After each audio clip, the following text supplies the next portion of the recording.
உலகத்தையே காக்கிற ராமர் ஆனா ஒரு சின்ன தவளைய பார்த்து குழந்தை மாதிரி கதறி அழுதாருன்னு சொன்னா நம்புவீங்களா? இலங்கைக்கு பாலம் கட்ட கடற்கரையில ராமர் நின்னுட்டு இருந்தப்ப தாகம் எடுத்து தண்ணி குடிக்க போனாரு. அப்போ தன்னோட கனமான வில்லையும் அம்பையும் மணல்ல குத்தி வச்சாரு. தண்ணி குடிச்சிட்டு வந்து அந்த வில்லை எடுத்தப்போ அந்த வில்லின் கூர்மையான முனை குத்தி மண்ணுக்கு அடியில ஒரு சின்ன தவளை ரத்த வெள்ளத்துல உயிருக்கு போராடிட்டு இருந்துச்சு. இத பார்த்த ராமர் துடிச்சு போயிட்டாரு. கண்ணீர் விட்டு அழுதுட்டே அந்த தவளை கிட்ட, ஐயோ உனக்கு வலிச்சிருக்காதா? நீ சத்தம் போட்டிருந்தா நான் வில்ல எடுத்திருப்பேனே, ஏன் கத்தலன்னு கேட்டாரு.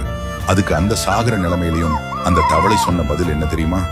ராமா, எனக்கு யாராவது ஆபத்து விளைவிச்சா ராமா என்னை காப்பாத்துன்னு உன்னை கூப்பிடுவேன்.